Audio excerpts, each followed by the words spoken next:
Good morning, ladies and gentlemen. Welcome to the seminar on trends in artificial intelligence and accelerated computing. My name is Rani, and I'm going to be your MC for today. Thank you for coming to our seminar. It is our privilege to have you all with us today. We hope you will find the program we have lined up for you to be fruitful and engaging. Let me first of all introduce you to the agenda. We will set the ball rolling with Ibu Mina Adriani, PhD, the Dean of our faculty, having an opening remark. At 9:45 a.m., we will have our honored speaker presenting his point of view on the first session, that is artificial intelligence. We are fortunate to have a very prominent professional speaking today, Professor Dr. Simon C., the Director and Chief Solution Architect for Nvidia Artificial Intelligence Technology Center. At 10:30 a.m., we will continue with the second session of our seminar entitled Artificial Intelligence and its Application in Modern World. The seminar is planned to finish around 12 noon. However, to our invited guests, we will have a networking lunch in Ruang Rapat Besar, or in room 1213 on the second floor of the A building. I'm sure it's going to be great 3 hours of interaction and learning for all of us. Now, without further ado, I will now invite Ibu Mirna Adriani, PhD, the Dean of Faculty of Computer Science, to give her opening remarks. Please.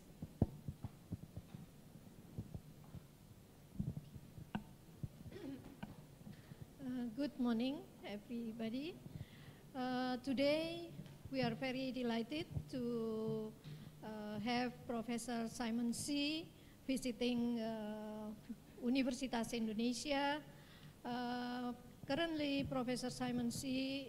Works for Nvidia, which work a lot on artificial intelligence.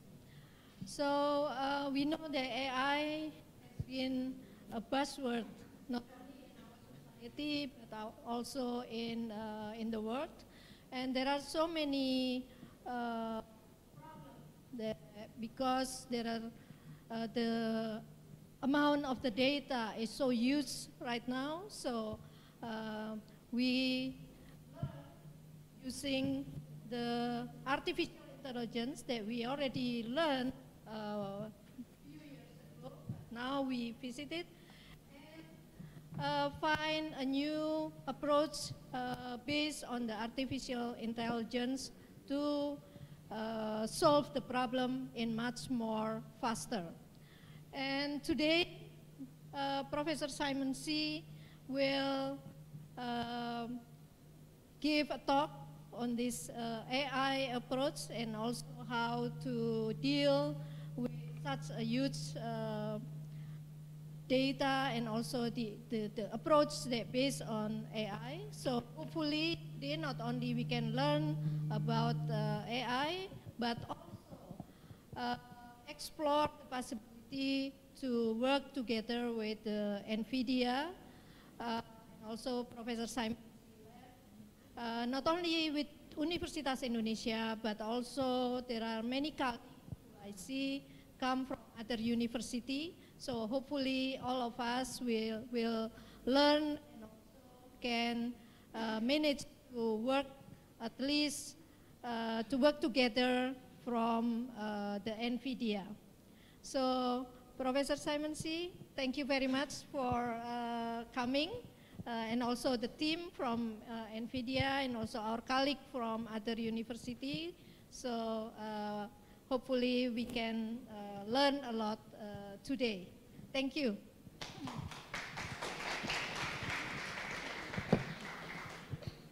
Thank you, Ibu Mirna Adriani. Now, before we start the first session, I would like to introduce you to Professor Dr. Simon C.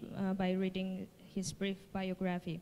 Dr. C is the Solution Architecture, Engineering Director, and Chief Solution Architect for Nvidia AI Technology Center, and also serves as Professor and Chief Scientific Computing Officer at Shanghai Jiao Tong University.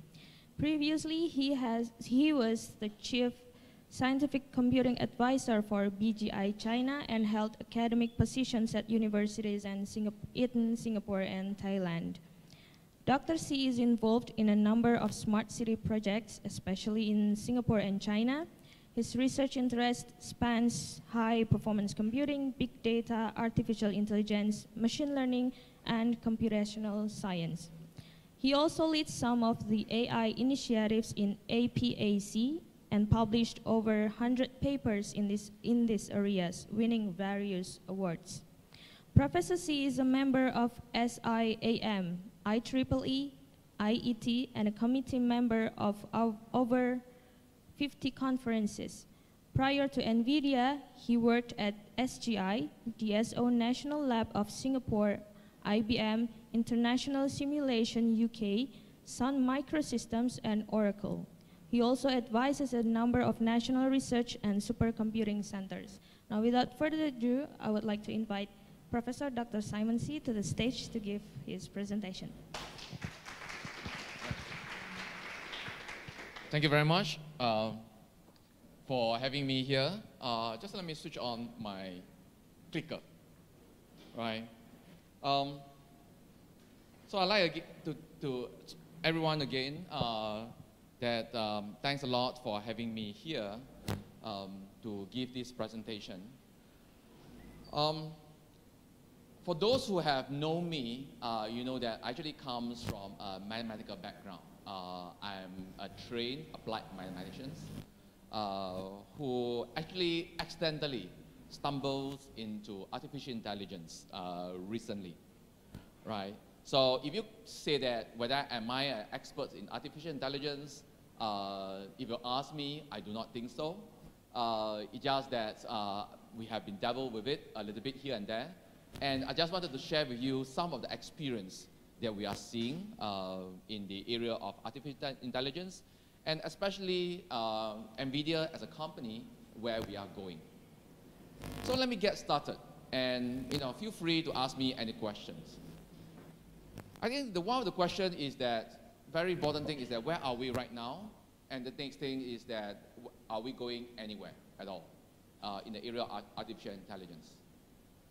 Let me start off with a little bit of interesting things. Many of you who have know about artificial intelligence, and especially for a layman, first thing you remind you of is Skynet. And as you would all know, that many of these movie buffs created a lot of these new movies or trying to scare people of what artificial intelligence will do to human beings. It is a doomsday scenario. We show, as you could see, they are building all the movie. And of course, in order to get any real attraction of people, the young people to watch the movie, they tend to make artificial intelligence a very scary technology that is the end of the world, right? And also things like replacing relationships and many other things and so forth. So we do have seen that all these moviegoers are making a lot of money out of making how AI technology is going to end civilization one way or another. However, I look at it from the other way. One of the things that during my childhood, one of my favorite cartoons is Jackson. Now, for those of you who are very young, I don't think you know what Jackson is. For those my age or older than me, would have loved this cartoon called the Jackson. It is a very intriguing cartoon to me, because the Jackson is about the future of a lifestyle, the future of how all the various machineries is able to help human beings. I remember as a kid, one of the things I hate most is that when my mom asked me to do some chores, right?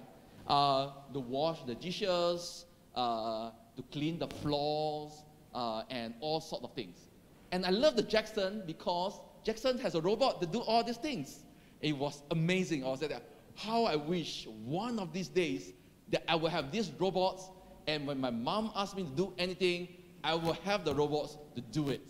And that was my dreams, right? However, after 20 and 30 years, it's still a dream. We are getting closer, and we're going to talk about it later on. But one of the things that I want to show it to you is that we are getting closer to what we are trying to realize. And one of the things that you guys, for those who are involved in a smart city, you may know that the world, a lot of cities are embracing the smart nation technology. I want to show you a movie over here. And this is by the Singapore Smart Nations.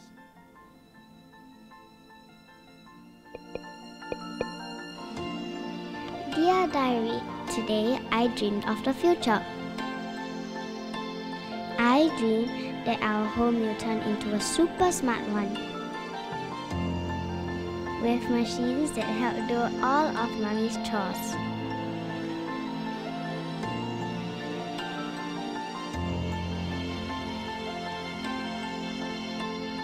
That we'll remember to turn off the lights in the living room because Daddy always forgets to do so.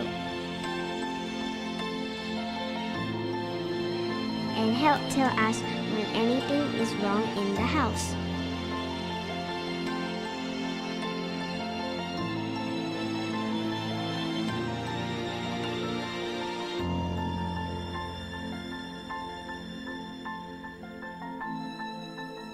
Grandma tells me not to worry.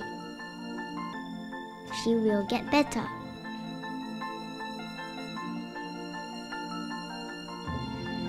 And in my dreams, robots make that come true.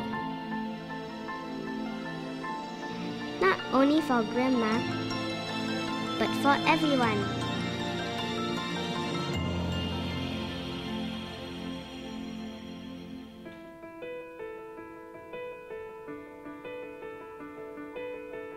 I love to be in a car with Daddy. He says it's dangerous when I disturb him now.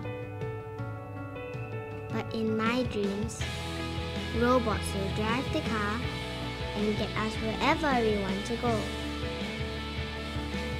Faster and safer. I love dreams. They take me away to special places, just next to our home in the future.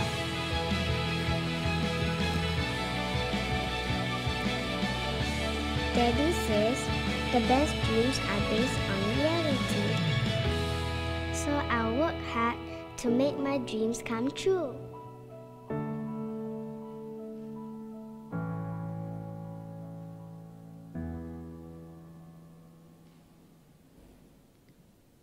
So basically, this is one of the vision that's set up by the Singapore Smart Nation.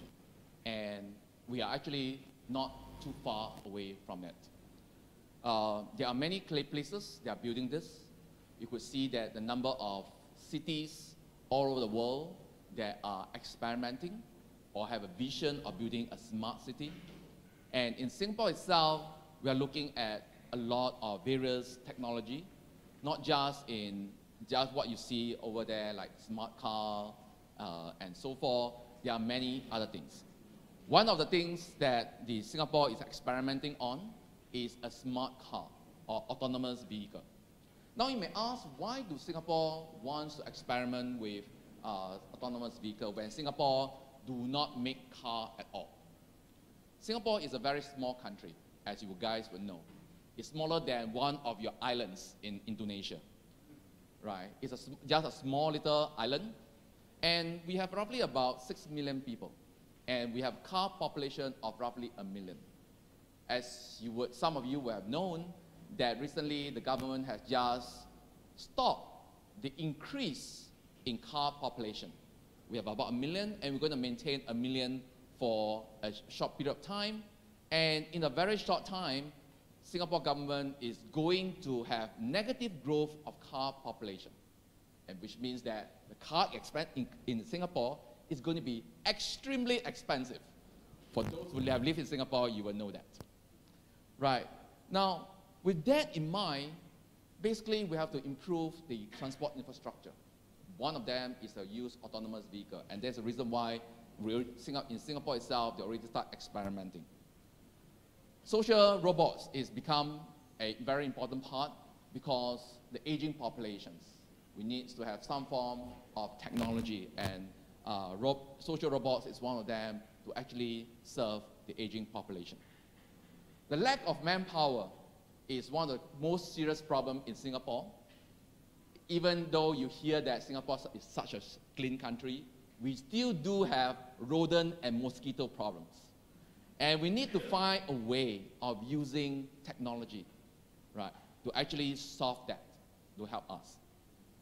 Needless to say, one of the things is to have cleaning robots like this, that we actually took away remove or augment some of the manpower that we actually lack of, and then that could actually help us. In terms of looking at coastal protection, we are looking at autonomous boat that could help us to guide the coast. So self-navigation boats like this, Singapore is actually experimenting with it. It is not that Singapore do it because of the love of the technology itself, but because of the urgent need that Singapore actually needed. Without that, Singapore is actually in a very troublesome problem. Now, sorry about that. It's just suddenly just something pop up on my screen. Right. So one of the things that is not just the nation itself, Singapore is also all the various universities. One of the best place to actually experiment is the universities and the polytechnic. Temasek Poly is one of the Nvidia partners. We are actually working with them in doing campus-wide what we call smart campus. Whether is it in cameras, in students training with different technology, smart car parks, and so forth, all these things that we're experimenting with. So this is Singapore is just one all the examples. We do a lot of work over in China too, and then we are and then we are doing other works in other places like in the Middle East and so forth. Now we all do know that all these things is basically because of the growth of Internet of Things. Things that every single of you would have devices. Every of you do have a smartphone. Most of you will have one, if not two. Maybe some of the youngsters will have three. I do not know. But at least you have one, minimum, right? That is the minimum. So if you think of it, is that in a population of 200 over million people over Indonesia, you have 200 over million phones. Of course, you multiply by about 1.5 to 2 times. That's basically, there's about half a billion phone in Indonesia itself. Each of the phone is generating photos, data, WhatsApps, Facebook's data or whatever. There's a lot of data being produced. And how do we actually make use of all those data? And that is the thing. I switched the gear a little bit over here, and let's start talk about the artificial intelligence. Artificial intelligence itself is not new. We all do know that artificial intelligence is, the idea was conceived pretty long time ago. Ever since, in fact, ever since that machine was being made. The Turing itself, Alan Turing, thought of artificial intelligence ever since we start working on computer in the area of computer science. So it's not new. Now, artificial intelligence went through a period of winter. For those who are working in artificial intelligence research, you do know this. Many of the scientists actually suffer a fair bit.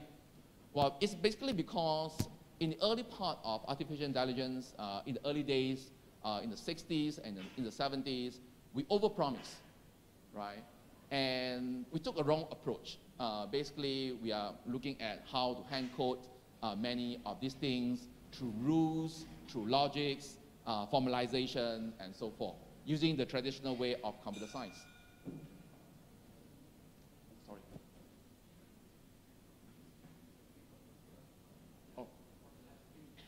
Oh, you said? Okay. Right. Okay. Can you hear me better? Right. Right. Okay. So,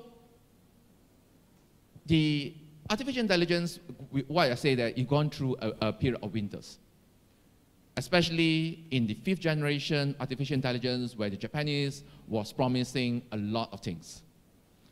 So it went into a winter. It's only until in the 80s that we start to see slow movement of neural networks coming back again. And then the neural network starting to take off.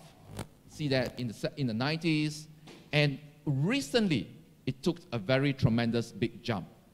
And let me tell you why it does happen that way. One of the earlier success is actually AlexNet. For those who are doing computer visions, you will be very familiar with this. One of the things that computer vision people is trying for years or decades is trying to do is to capture features and able to use computer vision to recognize things, objects, faces, and many other things. We use traditional ways of hand coding things. We write rule-based, extract features of this, coming out with mathematical formulas to try to represent how an object actually looks like. It is tough because in many of objects, we are not able to capture all the features. So what have happened was that Professor Hinton, who persistently working on neural network together with his students, Alex, produced something called the AlexNet. Now, this AlexNet basically is able to capture all the features in computer visions, represent them in a neural network, which is difficult to understand because many people treat them as a black box. It is not easy to understand it. The interesting thing is that during that time, if you could see over here, from a before that, it was about 74% accuracy. And within that 1 year period, using AlexNet itself, his accuracy gone up to 84%. The rest of them are history, because the rest of them, from here onwards, all the way up to 90% accuracy and whatsoever, much lower error rates, every one of the people, every one of them is using neural net in different form, right? So neural net is being applied to many other things. So that you see amazing improvement, whether is it in image nets, whether is it in the pedestrian detections, object detections, and so forth. And these are highly used, especially in autonomous vehicle. In 2016, there was a paper that's been published and using ResNet, and that paper actually could see that it surpassed the human capability of doing recognitions. And for once, we do know that now machine learning or deep learning is able to surpass human capability. Now, with this higher accuracy, now we could see that this is the traditional way of computer vision to recognize objects, and this is what they use in deep learning. You're able to have higher accuracies, as I mentioned before, accuracies in all the different type of things. The performance of it has been shown in many computer visions applications, whether is it human detections, vehicle classifications, and so forth. Now, this is computer vision. The other thing is also, of course, in the area of natural language processing and other areas. One of them is in your personal assistant. When you ask me, when people ask you whether are you a cyborg, most of you would say that you are not, right? But actual fact, you are in a certain sense, because all of you are holding a mobile phone in one way or another. You are doing a search, or you're talking to your assistant in one way or another without you even knowing it. Many of you using Siri, some of you using Cortana, and many other assistants. You ask for direction, you ask for things, you ask for that. In fact, you have a virtual assistant with you right now without even you knowing it. All this technology right now with the advancement of neural network allow you to actually do a lot of these things. That spring off a lot of startups, as you guys would see. This is just a small capture, a small little group of it, of startups that we know of. We track about 4,000 of the startups all over the world doing artificial intelligence and so forth. So there are a lot of investment. You could see over that.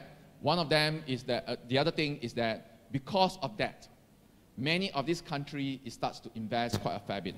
Korea, after the AlphaGo beating Mr. Lee in AlphaGo itself, in Go game, has decided to invest quite a fair bit into artificial intelligence.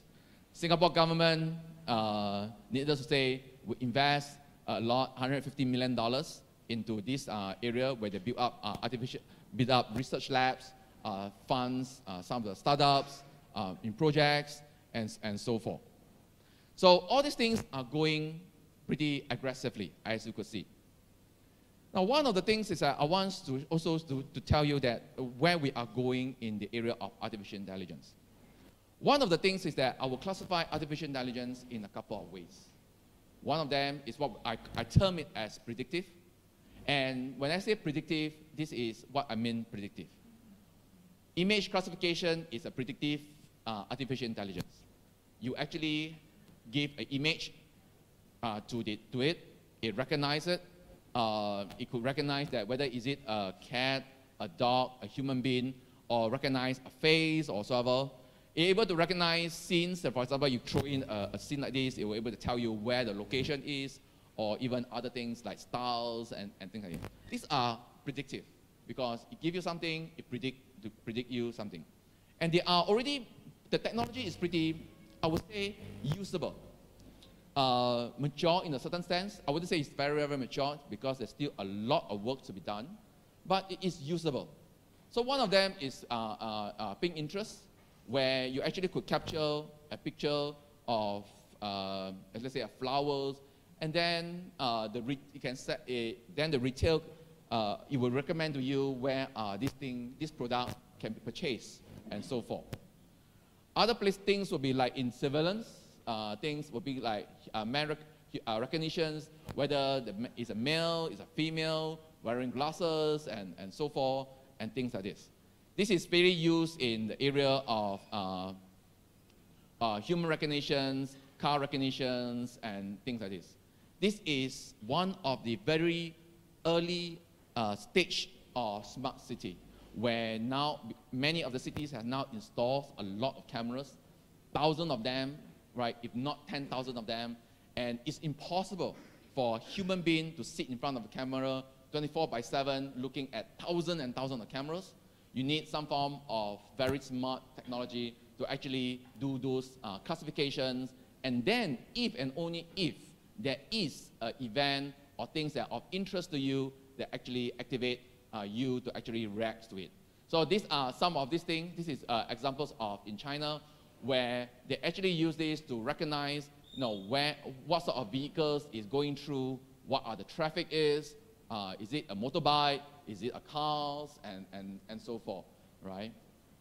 And in fact, it can also recognize your car plates and whatsoever. So don't commit any crime in China, right? Because if you try to commit any crime in China right now, it's easily captured, and it's impossible to run from one city to the next city because they have the technology to actually track you down pretty quickly.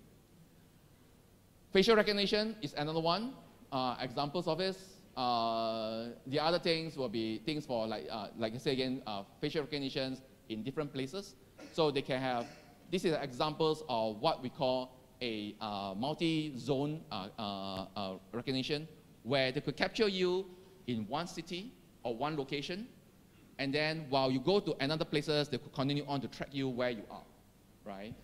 Where you are going. So this is very good for people who are trying to track certain criminals or whatsoever. Car plate recognitions. So this is a way. Now, this is something that, maybe it is not very implementable over in Indonesia, but this is something that Singapore government is actually looking at. The reason is very simple, because we just do not have enough people. So what we want to have is that we have a robots that go around looking at cars automatically and whatsoever, and doing classification of the cars, the car plates, whether the car has been stolen, or the car or the owner has not paid their fine or whatsoever, right? Now, so there are many other technology around, segmentations, things like this, where you can actually look at human beings, and this is not just applied into the surveillance, but this also applies into retail. So this is a technology, this is how we've been applied, where they actually use it to detect, where are the hit spots of all where the human beings are looking. Now, when you have a retail shop itself, when you have people walking into your retail, you do want to know that which are the products that the customers look at it most of the time, or look at it but decided not to buy, right? And that is not a very good thing, because hopefully what you want to do is that you want the customers to actually look into it and then at the same time buy the product. You just do not want them to just look at it and then walk away. So this allows it to actually track the customers automatically, and then give you some form of statistics on where you are. So there are many companies over in China right now. China is one of the biggest in these areas. Just to give you an idea of other things, is that the technology, the computer vision technology, is used in many, one of the areas of use is in the area of autonomous vehicle. Now, in autonomous vehicle itself, there are many things you want to track. One of them is that you want to track the objects. You also want to calculate where the path that the car can actually move forward. Where are the open roads, right? Where the lane is, so that you can change lane along the highway. And then also, where are the bounding box so that you don't actually knock into it. So there are many things that inside a computer. So actual fact, to build a very good autonomous vehicle, you actually need a pretty much very powerful machines on the car. In fact, one of the things that my CEO has said that in the future, you have a supercomputer inside a car, or you have a supercomputer that is actually on wheels, right? So this is where the direction is going. As you could see over here, and many of the companies like Toyota, BMW, and any of the big companies right now is investing heavily into making autonomous vehicles. The thing is, that's not about computer vision itself, like I mentioned, in terms of voice. So by Two Deep Voice, this is a full translation, voice translation without human interventions. It's able to translate English to Mandarin, Mandarin to other languages, and so forth, all through the big collections of data they do have. Of course, they are coming up with new type of neural networks, and basically this is, they have come up with something using recurrent neural networks together with concatenated with other things such as CTCs and so forth. So the natural language processing is moving forward quite far ahead, and we are seeing more and more research that's coming out. One of them is able to do this. So it's not just, if you look at this picture itself, it is not just that is this picture a girl or whatsoever, but it's able to transcribe that. When you look at this picture itself, the computer will be able to tell you that the girl in pink dress is jumping in the air. So it is also, now we are able to build technology through deep learning and artificial intelligence to do these sort of things. Now, the good news is that you're able to do that. The bad news is that it still makes mistakes.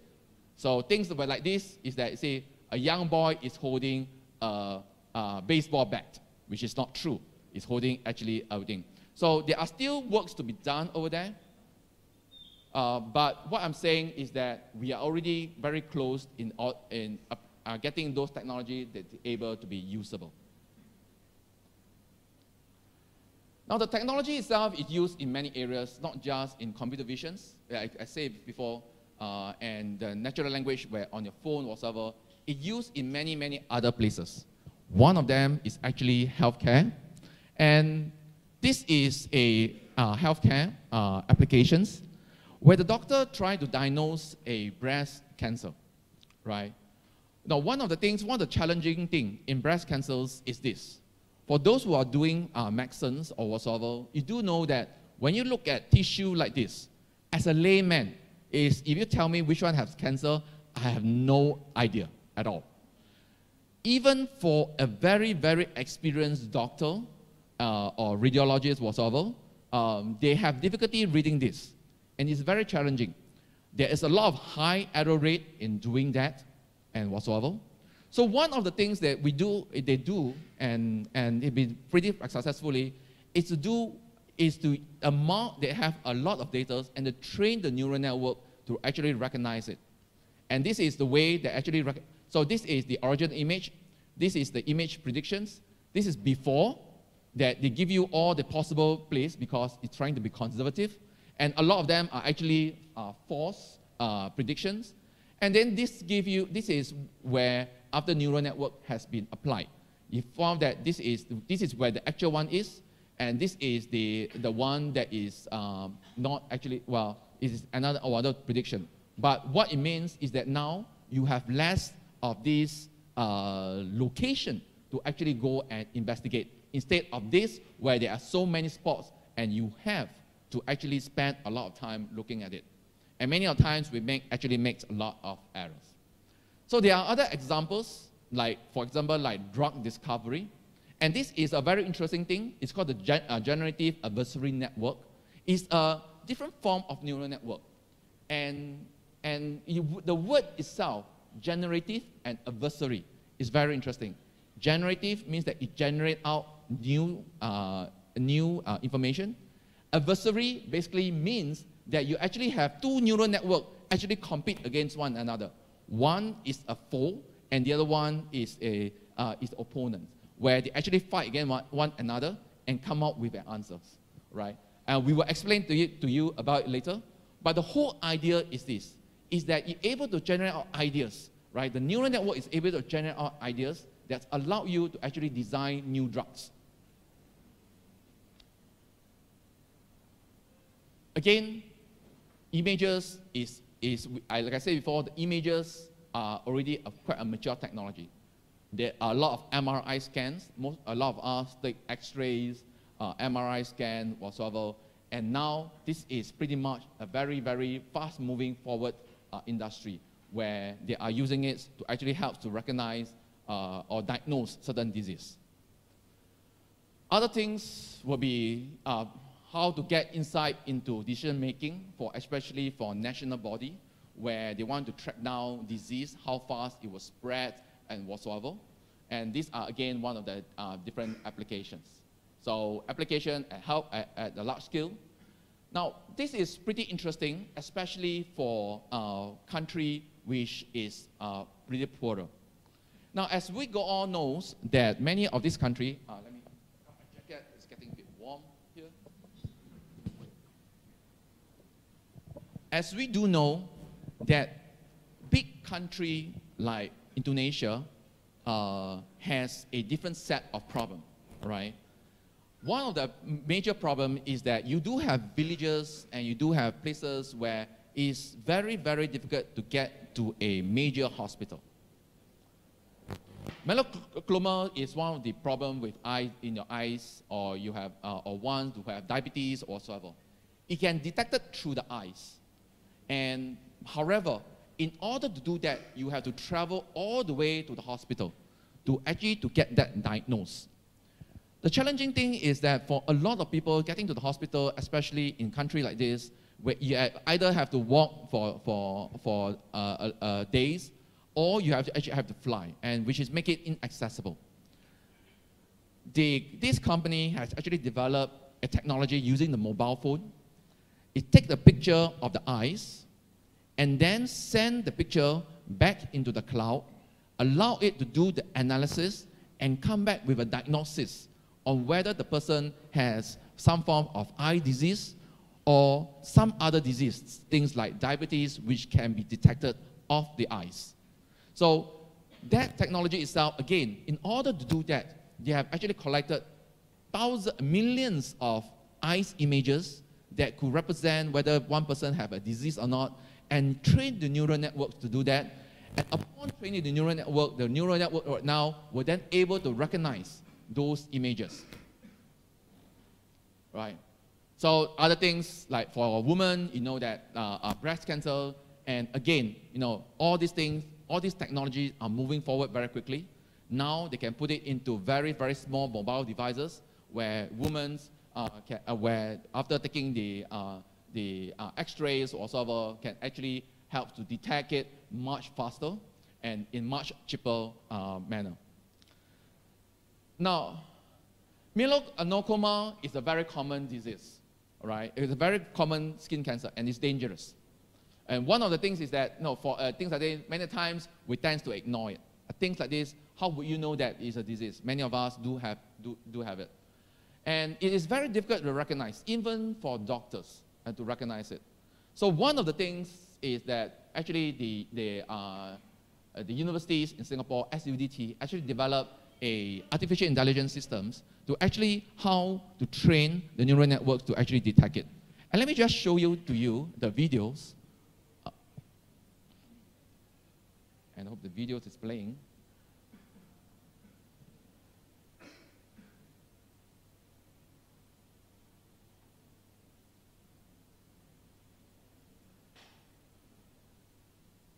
So what you do is that you take a picture of the skin, right?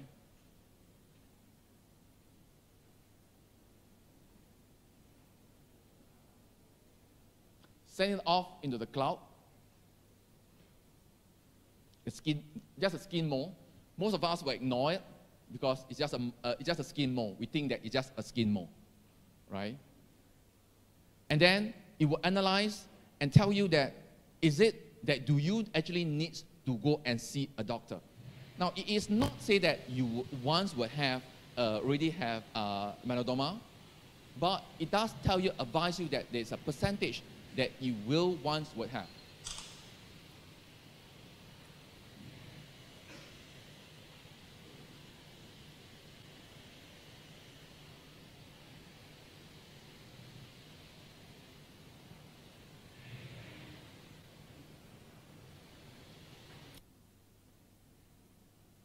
So this result that this is big nut, right?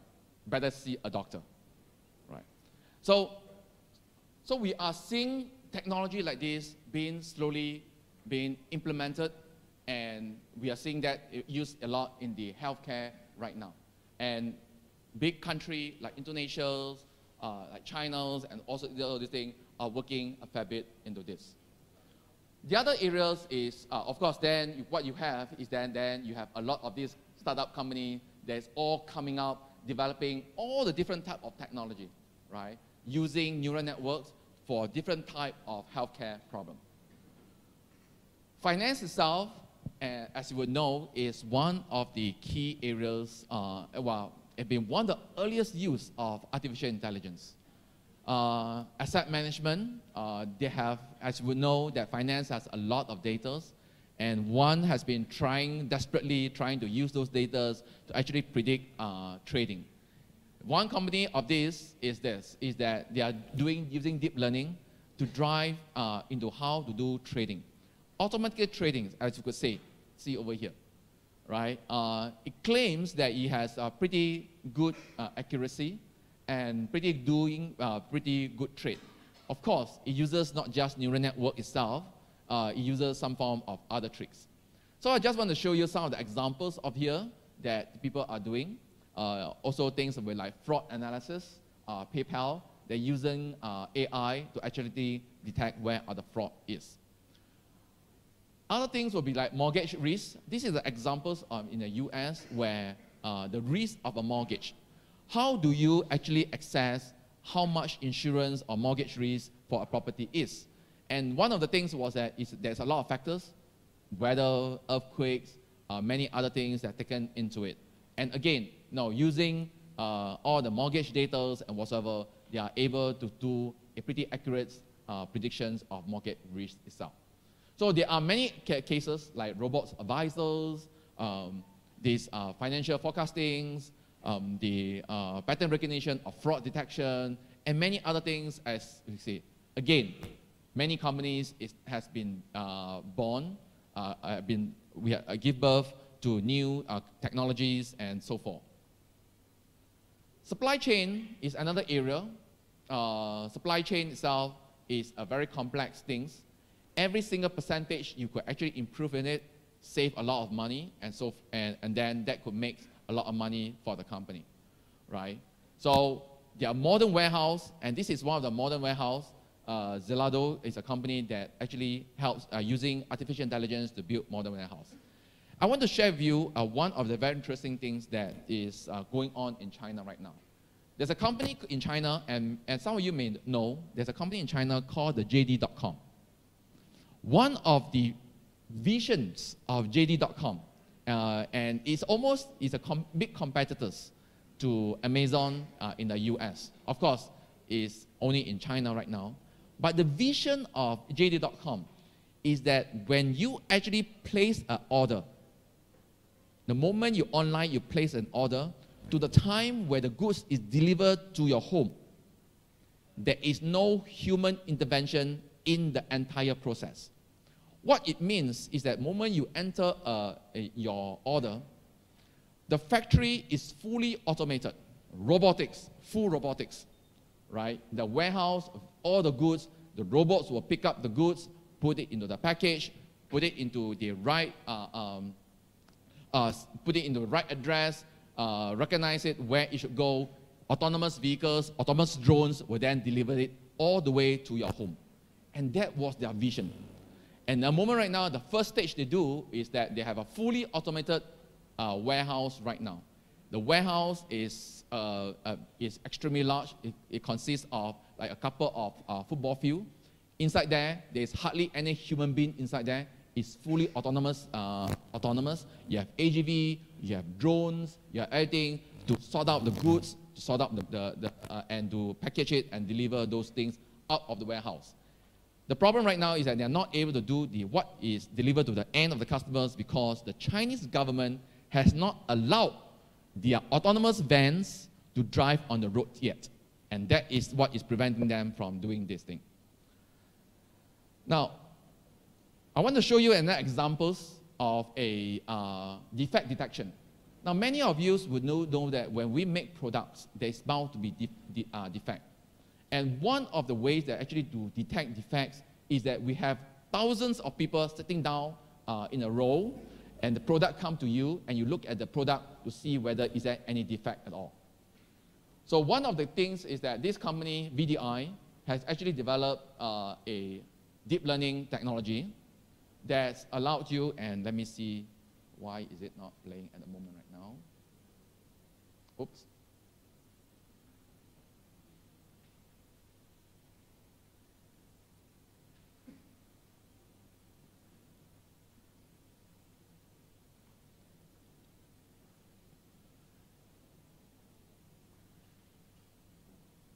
So what you have is that this is a cloth, right? Now, these are all the good cloth you could see over here, and you want to detect whether is there any errors into it. So one of the things is that they have actually developed this neural network. They select all these things that allow them to actually train the neural network.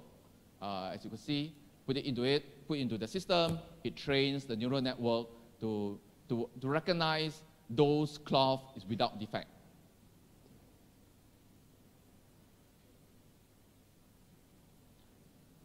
So all these things are, the neural network now has been trained, right?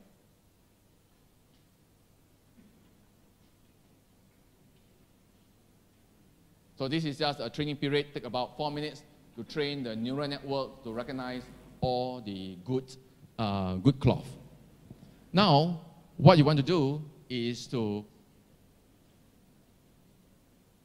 test whether you're able to recognize the defective one. So this is the defective one. And straight away, you recognize where the defect of the cloth is, right? So instead of having thousands of people sitting down there to look at where the materials is faulty, now you have actually machines that actually able to help you to do that detection in an extremely fast and accurate manner. So this is still pretty much predictive, because what you do is that this machine doesn't actually, to a certain extent, think. It doesn't generate ideas. It just predicts. You give them things, it predicts what is the outcome, whether is it right, whether is it wrong, whether is it there is a disease or whether there's no disease. We need to go somewhere where it is more generative. Generative basically means that it generates ideas, right? So one of the things is that in the area of arts. This is a technology that has been done around for some time. It's called the style transfer. What we do is that we actually train the neural networks with all the different pictures of all the different top artists, things like Picasso, Monet, and so forth. And once it's been trained, what you do is that you put in a picture, and automatically it will paint what Mona will paint or Picasso will paint. Now, let me show you, just let me show you, this is the screen, and this is the picture, this is the painting that's painted by Obama in the 19th century. And when I took a photograph of a recent conference, and then I put it and asked it to do a style transfer, it generated a picture of what Evan would actually paint, would look like. So this is a simple idea of it. Another idea, another things that people are using it, this is using what we call the stack generative adversary network. And what you have is that instead of putting a picture and then ask it to produce the caption, now you write the caption and ask it to produce the picture, right? It's the other way around. So this is the text description, this bird with blue, white beaks and whatsoever, and you generate out, in stage 1, you generate out a bird with white beak, it's not that accurate, and you go to stage 2, and you generate out a bird with white beak in a more accurate manner. So it's generative. It starts to just giving them, think of it is that now the neural networks, now you're able to give it a text, a description, and then it's able to generate out ideas for you. Now, these are all in the research labs, but the technology is mature enough for Autodesk to do this right now. What if you could come up with thousands of options for a single design without drawing, all of which meet specific goals set by the designer? And from those options, pick the one design that delivers on the most important criteria, the design you couldn't possibly have imagined. This is generative design, a technology that harnesses massive computing power, creating forms with precise amounts of material only where needed, achieving maximum performance while wasting nothing. But generative design can be about much more than simply turning out alternatives. Prototypes can be scanned and equipped with sensors that provide real-time performance data that can be looped back into the design process, so the object, in effect, co-designs itself. And depending on the material and method of manufacture chosen, the software can optimize the design for those choices. In its search for the optimal design, generative design creates complex forms that would otherwise be impossible to make using traditional manufacturing methods.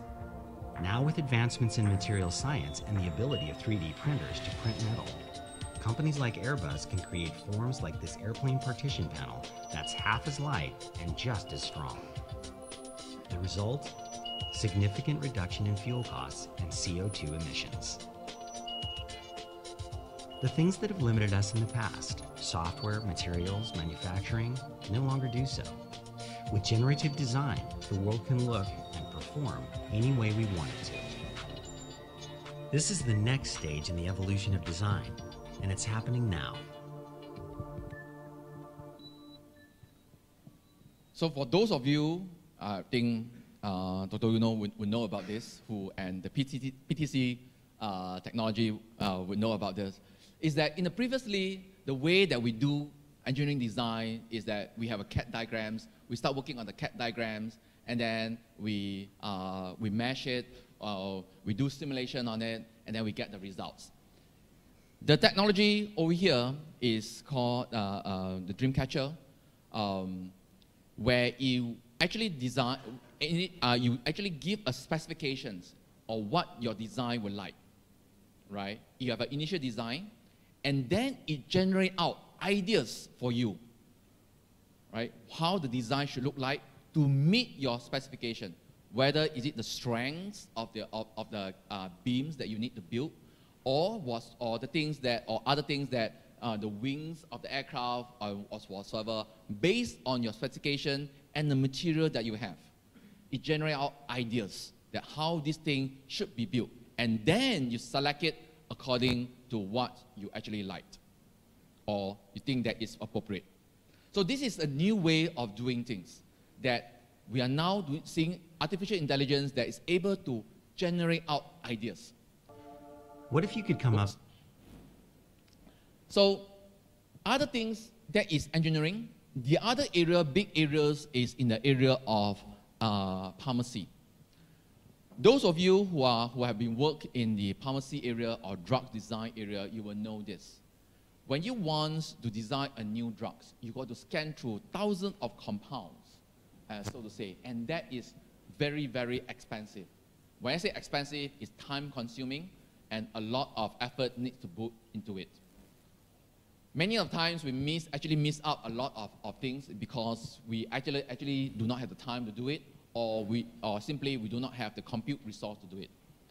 What the new ideas is to use something called I mentioned before, it's called the Generative Adversary-network, where it generates out new ideas on where the molecules is supposed to look like. You give a specification, in many of the times when you design a drugs, the whole idea is that you want a certain drugs to actually dock into a virus or something like this that prevent the virus from being active, right? So what you want to do, what the thing is that you give a certain specifications to the computers, and then the computer will then generate out all the different type of molecular structure, possible molecular structure that's able to dock into that particular virus. From there, then you work backward. Say that, oh, well, I now have a selection of all these things. I could then able to start looking at the various options. So again, like I say again, many of the companies is now coming up. One of them is Deep Prama, and so forth. We have talked about predictive. We have talked about generative. Now, but they are still not close to what a human actually look like. We're going to move a bit closer, and one of them is that as a human being, we have intuition. We are able to have intuitive. We are able to self-learning, learn by ourselves, right? Now, ever since the beginning of machines, and this is, I think, for those people again in my time age, you hear about the movie called War Games, right? And it's and basically it make it to play tic-tac-toe. In fact, one of the things early part of the computer science research is to build a machine. This is actually a true machine, right? In the 60s, where they actually built the machine just to play tic-tac-toe, right? That has progressed and progressed very far down. As we know, Deep Blue is the first chess machines that beat Kasparov in the late 90s. Follow on, Deep Blue has actually done even better. Watson itself has beat human being in Jeopardy. Now, still, Watson is still not very much of a self-learning machine itself. There is a lot of rule base that go into it. Human beings have to put in a lot of information and knowledge into the thing. But this is not how human actually work. We need to have something that's able to, for us to learn by itself. The machines that are able to learn by itself and so forth. Many of you will heard of this called DeepMind. Now, DeepMind is a company that came out from UK, Cambridge, and been purchased by Google for about $400 million when it was a couple of years ago. And in 2015, it published a paper called the Human Level Control Through Deep Reinforcement Learning. Now, deep reinforcement learning is not something that is new. Reinforcement learning, for those who are doing control engineering, you will know about this for a long time, right? People have been trying to use something, to use this to actually to control their different type of machines. Now, what is interesting about deep reinforcement learning is the concept is very simple. It is basically a reward and penalty systems. And basically what they do is that you design algorithms that every time you do something that is good, you get a reward. It's called 1 point. Every time you do something that is bad, it's minus off, right? And it's just like human being. As a kid, how do you actually train your? Every time the kid do well, you give him a sweet. Every time he did something, you give him a smack, right? And that is the whole idea. It's a penalty and reward system. Of course, it is more complex than that because inside there, we're not just a reward system. We also have to figure out what is the value systems, what is the policies that it needs to make. Now, that paper, actual fact, was interesting that came out of this, and let me just, right. Now, remember that this game, this is a very old game called the Atari Game, has not played this game before. The machine, the algorithm has not played this game before, right? And and you play this game. So basically, a machine is playing against a machine. So it starts off by playing this game. The algorithm plays this game for after. In the beginning, it's a very bad player because it's trying to learn how to play, right? So it's been only trained for 10 minutes, and you find that, this is terrible. It's playing a very bad game, right? Now, after 120 minutes of training, it becomes an expert. And you can see over here that it's able to survive, right, for a pretty long time. And remember this. These algorithms, there is no human input into it. The algorithms play the game by itself, and then it trains itself to learn how to play this game. after 240 minutes of training, it is better, and you could see that it's now become better than a human being can play.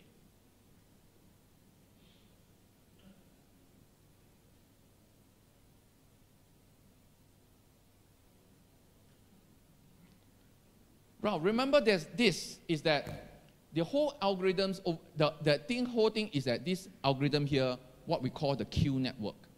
The Q network is basically is to every time it learns, it updates its values.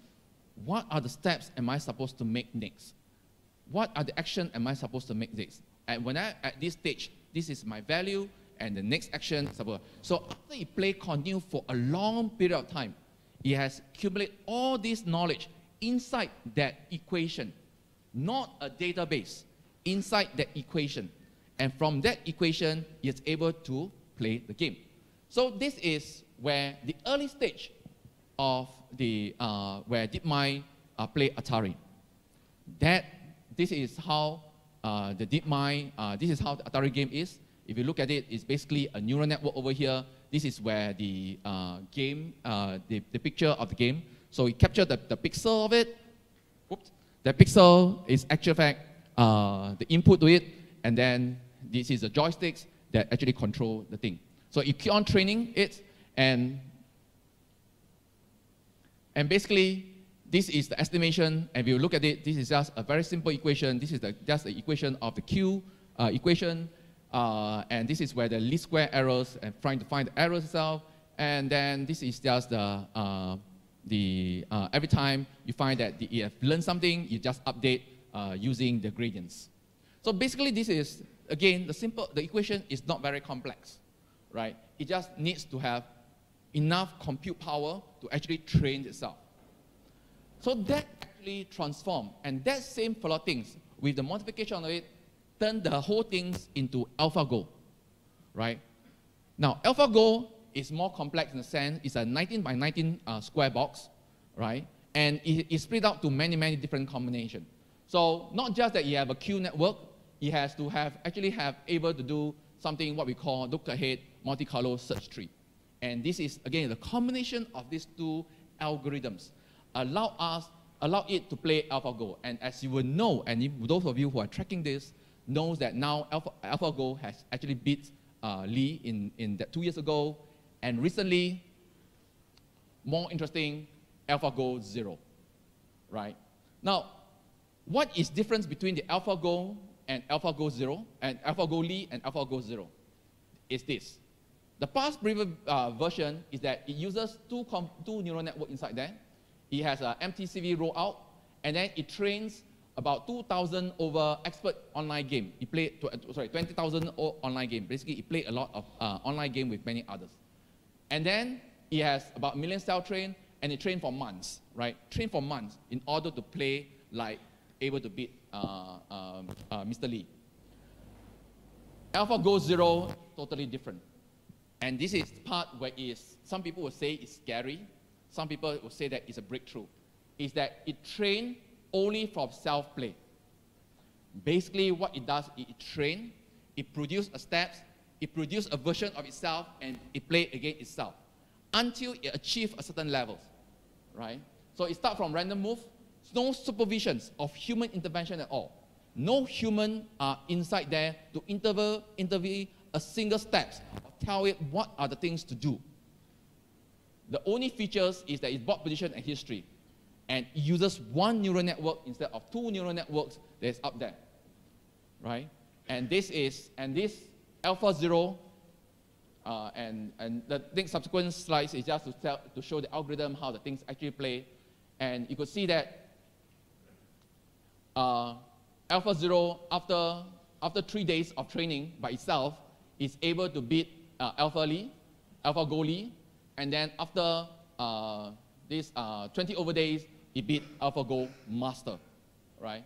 And the interesting thing, the basic thing, intriguing thing about this is that the algorithms play itself. So you think of it is that you have built a machine that you put it aside as long as there's power, make sure there's enough power to continue on running, and it learns itself, continue on to learn. as time goes by, in fact, you play it longer, you learn even more. So it has actually, in fact, AlphaGo, one of the things is that pretty interesting thing is that, and this is one of the very interesting graphs that show up, is that this is basically supervised learning. It's a previous version, and this is just simply using reinforcement self-learning. And the reinforcement self-learning actually didn't learn the bad habit of the previous player, because the previous AlphaGo actually learned a lot of bad habit of the masters, how the masters is being played. And the AlphaGo 0 did not, because it played against itself. It doesn't know all the bad habit of all the previous masters. Now, like I said again, the intriguing thing is this, is that this allowed, what the point us to this is that this allowed us to actually build machines that actually able to learn by itself. Going forward, in fact, in the area of intuition, one of the most difficult game is actually poker, right? And Libratos is an AI poker machine. They actually beat the top poker player by a huge margin. After 100 over 1,000 hands, the machine actually won almost $1 million, right? I should have bet on the machine, right? And again, it is a very, very interesting ideas that actually came up with something called the counterfactual regrets minimization. And the whole idea, again, the same thing, is about how a human being actually works. When we play things, we learn about things, and many of the times when we play poker game, we know that there's certain hands where we play, we regret that we play it because we lose the thing. So every time, if you will win, you find that, okay, that is the way that I should play. If I lose, I would regret and I will not play it. Now, you need to go through that millions of times, right? If you can go through that millions of times and then store it in that equation itself, that allows you to retain the experience of having a regret. This is called the counterfactual regrets minimization. You try to minimize the amount of regrets that you have, right? And the other one, of course, deep stack, where you use reinforcement learning, which I talked about earlier, to play a poker game. Again, this is very interesting. Now, where does this apply to? Now, one of the things is that in the area of robotics. Robotics is one of the most challenging things. For those of you who build robots, making a robot to walk like this is a pure nightmare. I'm not kidding. Even you have come up with a complex, very complex equations to actually describe how the kinetics actually works. When you try to walk on a different terrain itself, every time the terrain changes, how would the machine able to adapt to how the terrain actually moves? This is pretty challenging. Writing those equations takes a very tremendous long time. So what we want to do is to use reinforcement learning to make the machine learn by itself. And let me just show you, this is from Berkeley University, called the Berkeley for Elimination of Tedious Tasks. So instead of having a machine that teach the robots and program the robots how to do it, we tell the robots the task. The task is to pick this pig and put into this hole, right? Now, so this is 10 times the real times, okay? So the robots will try and try and try and try.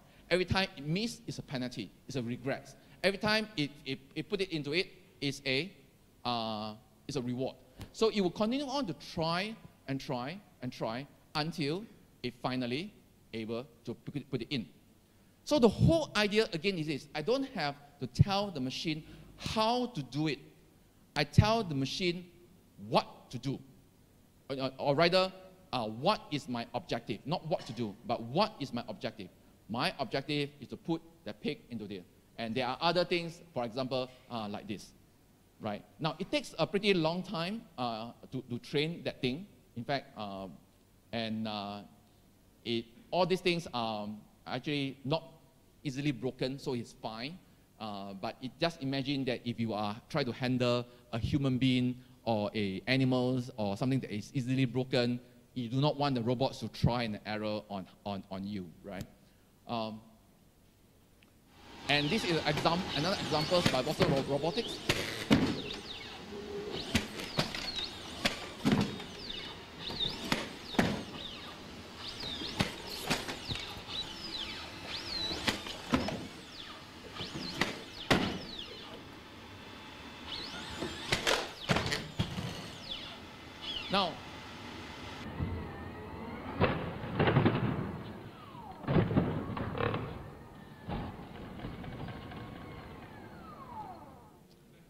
Now, in order to hasten up the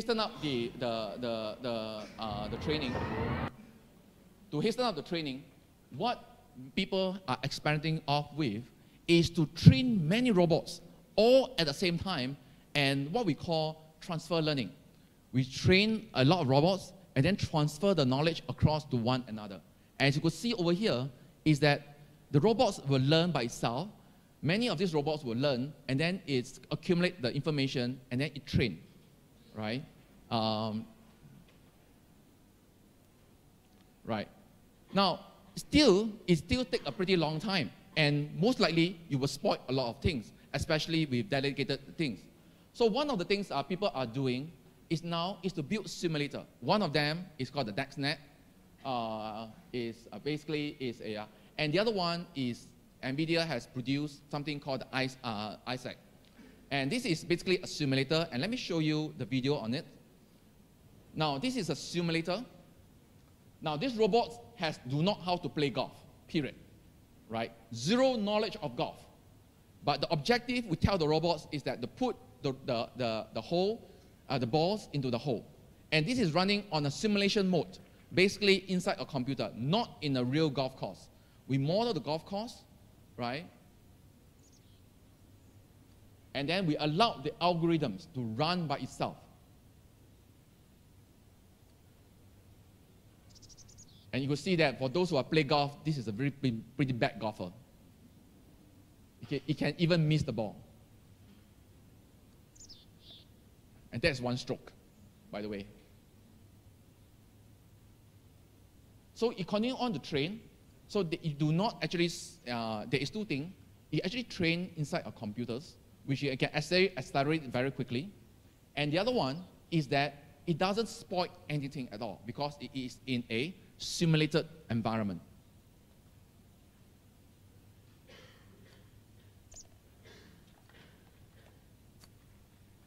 So it's playing better and better as the algorithms learn, the reinforcement learn by itself. It slowly learns. And then finally, it learns how to actually play, how to putt. I wouldn't say they know how to play golf because he still have the drivers and all the different irons to play. So, right. So this is where the community right now are going. Reinforcement learning, as I said before, now we are able to develop algorithms learn by itself. Next thing, we are building environment that allow these algorithms to actually learn how the worlds actually look like. One of the very interesting things is that this is the autonomous robots. Now, the objective, remember the things I talked to you about generative AI, where they generate out the bridge, the design of bridge.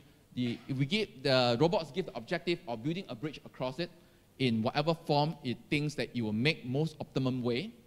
This robot is autonomous, right? It is a 3D printer, and it prints the bridge across the river, right? And this is being done over in Amsterdam too. So we are seeing this, right? The giants are building artificial intelligence. They're able to build artificial intelligence. We are also seeing that robots is able to build robots as time go by. Right. Now, so why is AI or machine doable now?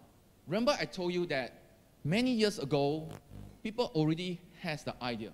Neural network, the neurons itself, the concept of neuron was born in 1947.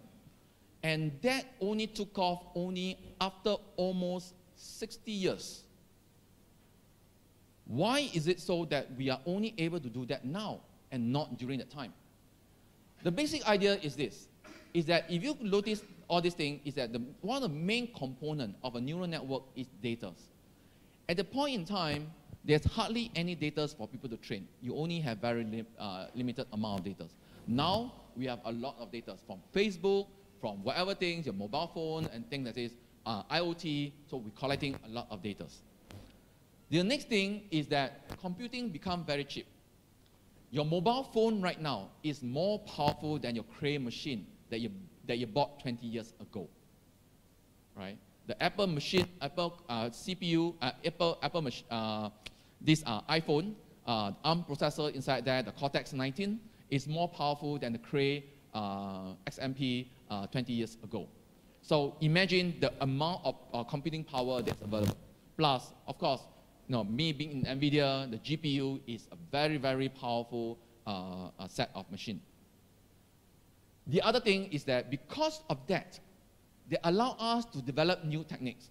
Because now we can experiment many times with all these new techniques. When you look at neural network itself, all this new algorithm is basically because now I can actually take a lot of data, which I have right now. I can collect it, and then I can run it off my laptop as long as there's a GPU inside there to actually accelerate it, and then do a very simple experiment, and I can try it. If I want to do bigger experiment, I buy a bigger clusters and so forth. But it is not prohibited, right? It can start doing artificial intelligence with only a couple of thousands worth of hardware to maybe 100 over 1,000. Not like in the previous day where the Cray machine costs you $10 million or $20 million and above. We also want to take a look at why is that all the new hardware is able to do this thing. And I just want to give you a rough go through why, one of the things is why GPU is so well fitted for neural network is because of this. If we look at this thing, this is a typical neural network. This is a convolution neural network. Very simple. You have convolution, sampling, full connection, and then and Gaussian connection. This is a UNet, and you can see that is a convolution neural network over here, and a deconvolution neural network here. They all looks very similar to me.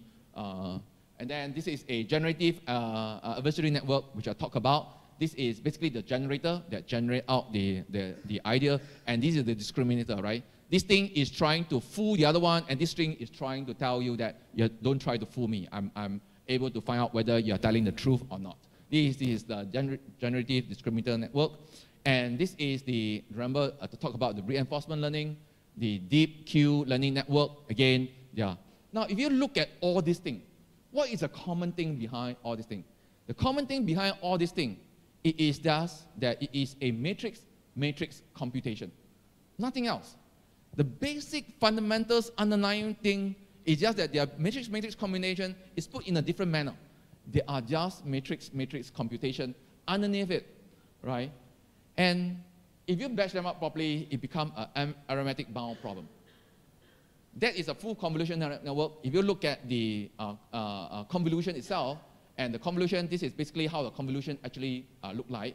If you put them in the right manner, again, it is a matrix computation, which fundamentally, most of the students over here will have know what is a matrix computation is all about, and it's very simple to actually implement that in a CPU or a GPU.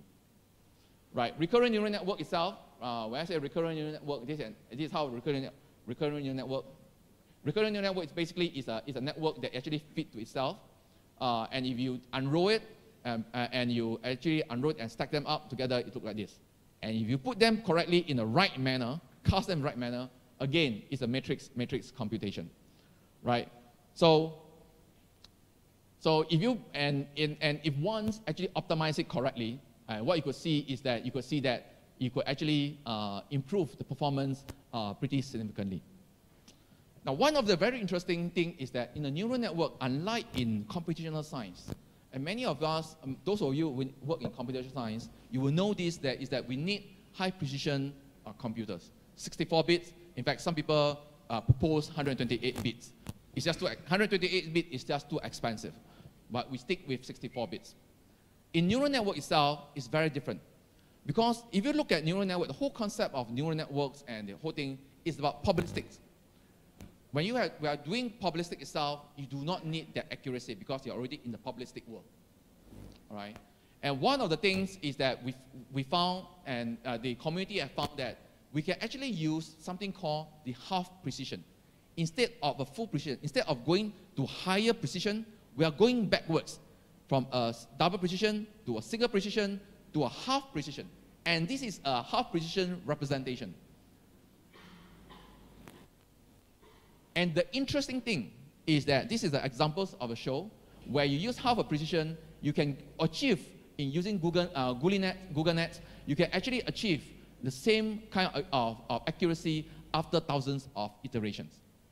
So what it means is that now you can actually build a machine with lower precision representation, but with higher computation.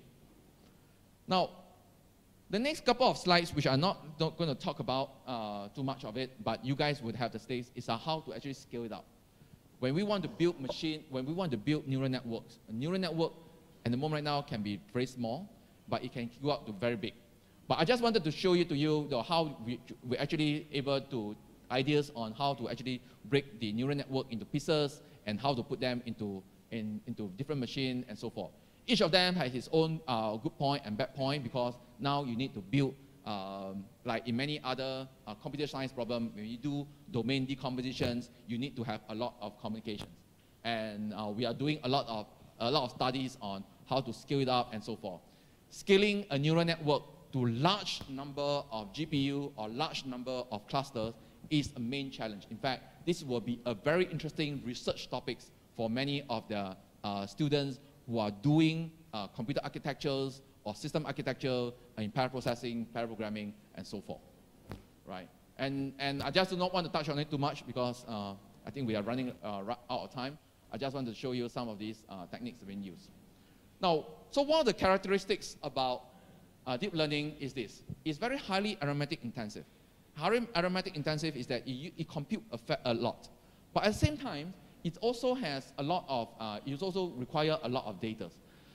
But in terms of its data, so for every single byte of data that is being produced, you need roughly about 10 to the order of 6 of computation in order to do that deep learning computation. Roughly, I mean in that order. So for about train one model, you roughly take about 10 to 1,000 hexaflops of computation. And in many of the times, the challenging things about deep learning is that it is still pretty much, the deep learning models is still pretty much a black art. If you ask both people who are doing deep learning and even ask them, how many layers should I use? Or why do you use 10 layers and not 20 layers? They will tell you, I have no idea, I just experiment and it works, period, right? And so, the thing is that, it's just that, think of it is that it's like in your labs. For those who are doing in a biological lab, you do not know how it works, it's just that you're going to try many samples and find out which one is the best, right? And pray very hard to God, they say that it works, right? So, just to touch on that, this is a very, very simple 10-layer network. It takes about 30 GPU days to actually compute that. But the complexity is growing. That is a 10 layers, and we are seeing about 150 layers on ResNet in 2 years ago. And we are seeing now people going up to a higher number of layers in terms of 500 to 1,000 or even bigger.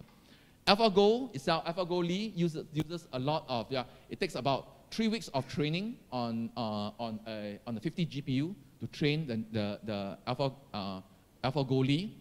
And then, as I say again, the complexity of all these things is growing up tremendously. So it's just growing and growing and growing, right? Now, plus that the thing is that you do actually have to do a lot of training over and over again, many, many times. Every time you get the new data, you got to train them again. Although there are new techniques to actually do transfer learning and so forth. Now, so in order to support the artificial intelligence, you actually need new type of infrastructure. There are a number of companies that came out that actually build specialized chips to do deep learning. and things that be like Horizon Robotics, WaveNet, graph calls, and whatsoever. You guys go and Google it, you will hear about it. But I just wanted to show you, because I come from Nvidia, we know about Nvidia technology better. I just want to show you this is a P100. There is inside there's 3,000 over cores, right? And this is our previous generation GPU. I just want to show you to you, and the concept of the GPU is very simple. Is that all these cores are what we call very stupid core. It has no intelligence inside them. It's basically do one thing. It just do computation, period. It just having two operands inside it. You have an operator, you operate on it, and output the result. It doesn't have order execution, it doesn't have branch prediction, it doesn't have all these complex things. But because of that, you can put in thousands of these things without having a lot of power efficiency problem. So what we do, and let me just click on this very quickly, and what we do is that we actually build also big system like this that allow you the GPU to GPU connection together in a very high manner. This is called NVLink. For those who are interested in what is this about, would tell me so. So previously, GPU to GPU, you communicate through PCIe. And now, what we have is that we have actually designed a special link that allow you to link GPU to GPU. Now, for the young guys, this is not for your games. I know that if you play games on this, you will play very fast. But this is too expensive for your games, right? But I do know that if you put this on play on the first shooter game, it will play very, very, very fast. But don't do that, because this thing will cost you about 120,000 US dollars per machine, right? But anyway, the whole idea is this: the GPU were able to communicate very, very quickly, and you could see that the next couple of slides just the performance or whatsoever. I will share that with you, and we're going to run through this very quickly. We are going to do that also with a stack, and one of the things is that in Nvidia itself, we built a machine because we are. One of the things about Nvidia is that many of you would think that Nvidia is a chip company. We build the GPU. Yes, we do. We do build the GPU. We make money off the GPU, but we have roughly about 11,000 people. 10,000 of us are engineers and scientists. The rest are about 1,000 of non-engineers within the company. Nvidia is a very, very technology company. Now, out of the 10,000 to 11,000, 10,000 over people are engineers and scientists. More than 60%, about 60% of us is actually in the software. So you'll be interesting to say that, well, why is Nvidia so much in the software itself? Nvidia do one thing. We build one GPU, whether is it for the games or whether is it for artificial intelligence, it's the same chip, same architecture, right? What we do is that we build software all around it. So all the different software, whether is it for games, whether is it for artificial intelligence, whether it's for high performance computing, that is where all our investment and time is. Now, so we built actually a machine for our internal usage for research in artificial intelligence. We also have built together with Facebook, we built machine together with Facebook. These are the machine that Facebook wants to do for the artificial intelligence research. This is the machine that built by Microsoft. Microsoft built their own machine. This is called the Project Olympus, and you can see over here. And for those who are interested, again, you can have it. The other thing is that we actually put all these things onto clouds. So you can actually go to AWS to use the GPU and so forth, right? Now, this is the latest. This is the V100, and the first chip was being designed for artificial intelligence. So it's been the reverse of in our previous way that Nvidia do things. Previously, every time when we release a new architecture, the gamers is the one that get it first. Then the other people get it first. But this time, we have the artificial intelligence people like myself. We are so happy that we actually get the chip first. We actually built this thing and soon, for those who are playing games, soon you will see this chip going into the games boards, right? But what it means is that this is the thing. And these are the performance over the P100. Again, I do not want to delve on it too much. You guys will have these slides, and you can actually do the comparison, right? Now, one interesting concept that I want to talk about in the new NVIDIA processor is that, remember that I mentioned about in the area of deep learning, you have most of the time is that you're doing matrix computation. And in V100, what we have done is that we built a specialized things inside the core, inside the GPU. It's called the tensor core. And the tensor core allows you to do 4x4 matrices. If a 4 multiplication by 4 and add to a 4, all this computation all done in one cycle, right? And there are hundreds of these, 600 over all this in one single GPU, right? So basically, you could run this 100 of these things, all these things in exactly one cycle, right? And this is just the API to how to use this thing. So in terms of performance, we show that it is about 10 times the performance. The rest of them is just that we invested a lot of frameworks, a lot of software. So for those who are interested to work with NVIDIA in developing software or whatsoever, please do approach me. Now, I want to conclude with a couple of things. One of them is that this is a new era. We see that there is a lot of new applications. Applications become more mature. We see that there is a lot of high-performance computing that using GPU right now. And there are a lot of big machines that you don't even know that exist. Google's have hundreds of thousands of GPU running in their data centers to do things that you guys are putting in. Many of you, I know that as I'm speaking right now, you may be already putting information into Facebook's or Google's or some other Instagram or whatever. They are doing real-time analysis on your data that you're putting in right now. So there are many other companies like Alibaba whatsoever. Basically, in summary, we see that the results, the current results of artificial intelligence or deep learning is pretty promising. But this is only a small branch of artificial intelligence, and that is deep learning that we are seeing. There are many other branches of artificial intelligence. People who are interested, like things like machine reasoning using homotyping types of mathematical formulations, other things like logics and whatsoever. Those areas are still unexplored, and it will be very interesting to explore them together with deep learning. One of the challenging things is that we still need a very strong theoretical frameworks. A lot of this thing is still not very well understood. It's still pretty much of a black box. Like I said before, it's an art. Many of these things we still do not understand why it works and when it does not work. And that is something that we actually need to put more effort into it, and I hope that the university communities, academic community were able to do more of this. Deep learning is very compute intensive, as you could see over here. I mentioned before, and scaling is a big problem. So we see that the data sizes are getting bigger and bigger. We see that we have to do more research work in how to actually improve the algorithms and so forth. Right.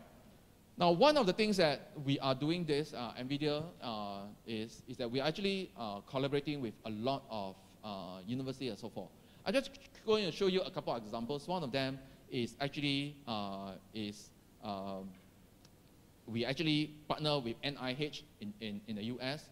It's a cancer moonshot project where we actually partner with NIH in the US to develop a platform for the scientists to actually research into using artificial intelligence for cancer.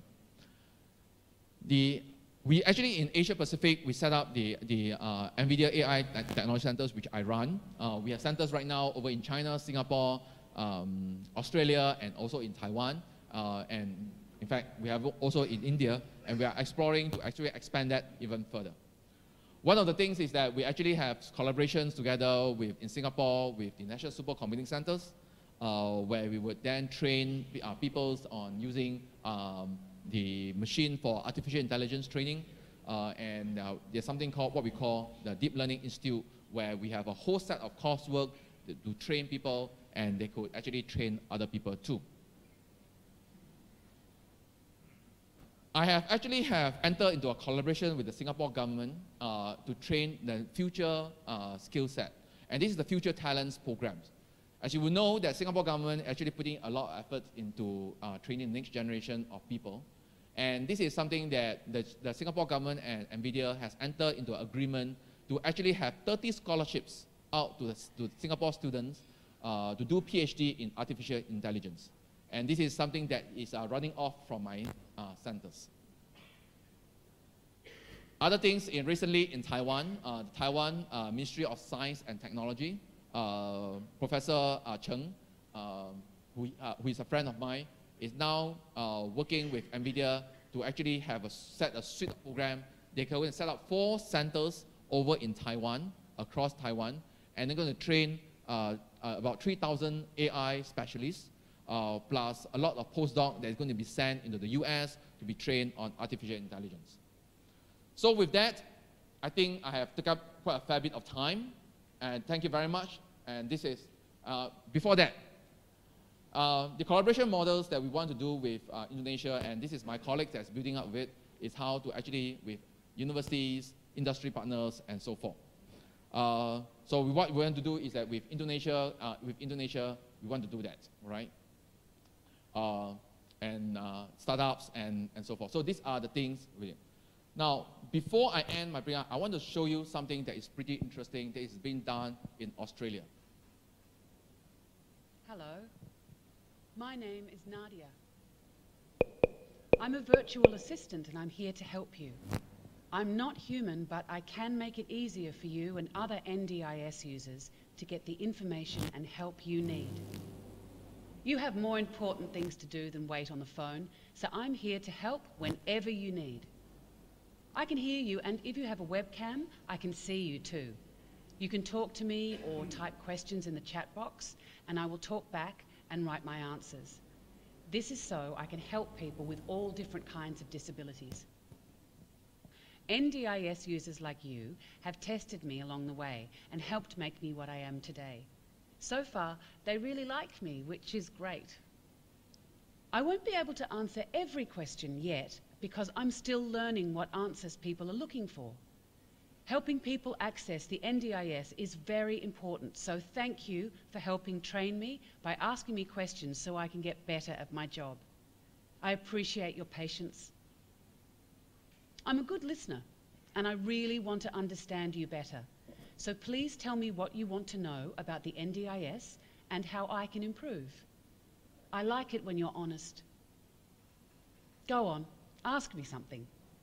If you don't like talking to me, you can ask to speak to a real person, but I hope you'll come back and talk to me again soon. Why don't you ask me what the NDIS is? So this is in Australia, NTIS, and they actually built virtual assistants to answer people. It's just like, think of it, it's like a chatbot. Instead of you dialing in the phone and then say, if you want English, press 1. If you want Malay, press 2. Or you want Chinese, press 3, or whatsoever. It's basically, they will have something like this that is able to actually able to talk to you and chat with you. Now, in order to do that, this is basically a full artificial intelligence systems. It is still in the process. It will learn along. It's an online learning. So basically, when it's going on live, it will continue on to learn and train itself, right? So with that, I end my presentation, and this is, the more I think, the more I'm confused I am. Thank you very much.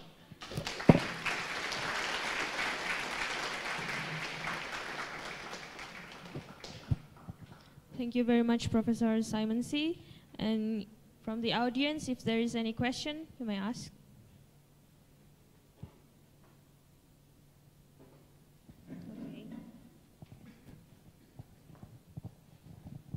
Okay, thank you, Professor Simon, for your very nice presentation.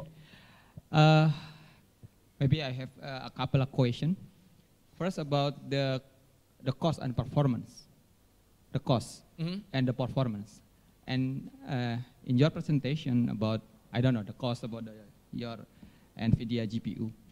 But from the researcher point of view, the problem is how to develop the very smart or very intelligent algorithm so that maybe we can implement with the very, I don't know, the cheap resources. Right. This is the first one. And about the second one, I mean the problem is, I may also work in the robotic. I work in about the 15 years, and also I develop many things about the robotics. The problem in the robotic is not the power of the computer, but the problem is how the robot to adapt the new behavior. We call I don't know, the dynamic environment or the new behavior. What do you think about that? Because in your system, the problem is the training phase is very long. I don't know, with your powerful GPU, how many days? Okay, that's all my question. Thank you. Right. Okay, great question. So the first question is that the cost, right? At the moment right now, in fact, the cost itself, if you look at the history for the last 20 years, the cost of computing has actually dropping down exponentially, right? A Cray machine that is built 20 years ago costs easily from 10 million to 20 million US dollars. Now, you could actually buy a GPU card which is more powerful than a Cray machine for, if you buy, for those who are gamers, you will know, for a Titan X, that will cost you maybe in US dollars, a couple of $100, and you buy the enterprise thing to a couple of $1,000 products now able to train. Going further, of course, it is still, sometimes it can be still expensive for some people. And that is basically, and again, that is only for the training. For the inference, basically the inference is that, wow. For the inference, I think my machine is telling me that I've talked enough. For the inference side of things, where things will be like your mobile phone. Now, when I talk about here, is that mostly is about the training part of it. You still need to do the inference, and this is where you actually do the implementation. In order to do the implementations, you actually need to reduce down the neural network. And that is another area of research, where now, if you have your neural network, usually after the whole training, you find that your neural networks, that is, a large part of it is sparse, or rather, is not being used at all. And you could actually reduce the neural network to a much smaller size, and then implement that into a robot, into a mobile phone, or whatsoever, right? So the inference side of things, there is a lot of people working on it, and those things tends to be pretty cheap. You can build a ARM processor, and you can sell it for $20 US, $30 US, or whatever per chip, right? So in terms of inference side of it, it could be massive. It's going to be cheap. But for the training part of it, it's still in the area of thousands of dollars, right? So that is the thing. So, but I expect the price to even come further down, and you will see that the performance is going up tremendously. So that is the first question. The second question is about this adaptive. So there is a lot of strategy people are adopting. One of these things is that we are, in fact, this is in my lab right now, we are experimenting with one thing. A human being, when we, as a human being, many of us, when we do certain things, we actually simulate what is going to be the outcome, right? For the guys, when you look at pretty girls, one of the pretty girls, and you want to ask her out, before you ask her out, you run through your entire simulation inside your brain. If I'm going to ask her this question, maybe she will reject me. If I ask this question, maybe she would say yes. Maybe if I ask this question, maybe she will give me a slap. All these sort of things. But your mind run through thousands of simulation, right? Before you ask a question. Same goes to robots if you can do that. So our intention right now is that how do we actually build a artificial intelligence that able to build a simulated models of the world by itself. And then every time when you want to do certain thing, it simulate that thing and then come up with a rough answer. Adapt it to the real world, and then get the feedback, and then reinforce its learning. So there's one thing that we are experimenting with. You're right in the sense is that at the moment right now, training a robot still takes a very long time, and we are trying to find all sorts of strategy to reduce the time. This is a research area, and still a way to go. Okay. Any more questions?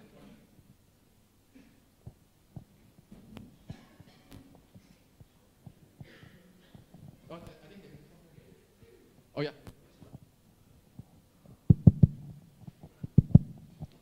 Thanks for the time, Professor Simansir. With respect to Pak Wisnu and Pak Heru, I would like to ask, what do you think? I've seen all the presentation from the start until the end.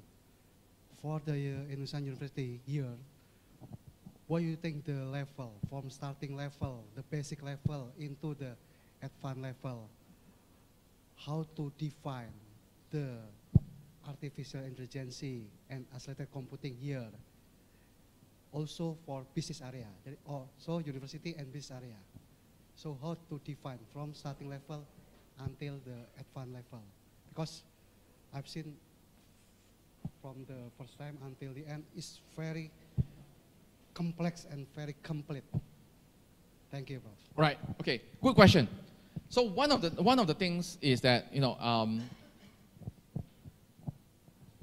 of our objective is not just in Nvidia. One of our objective is not just to make the computation go faster, right? The faster it goes, the more powerful it is, the better it is, because then the researcher could get the result faster. But also the other thing is that we want to make things simple for people to use and learn. And we are working with the community to do a couple of things. One of these things is that we have actually developed a kit called the Digits. And you could actually download it. You go to Nvidia website, download it, and that set of tools is actually integrated with all the other framework. And it's just a simple GUI that you can actually learn a couple of neural network techniques just by using the GUI. You don't have to know about neural networks. You don't have to know about this thing, but just a simple steps on how to train a neural network to do certain things.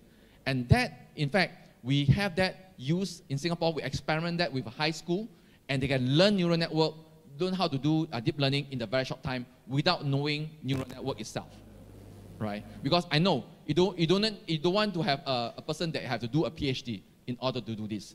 What we want to do is to have a very, very simple manner of train people. So we are developing a lot of these toolkits for people to do. That's one thing.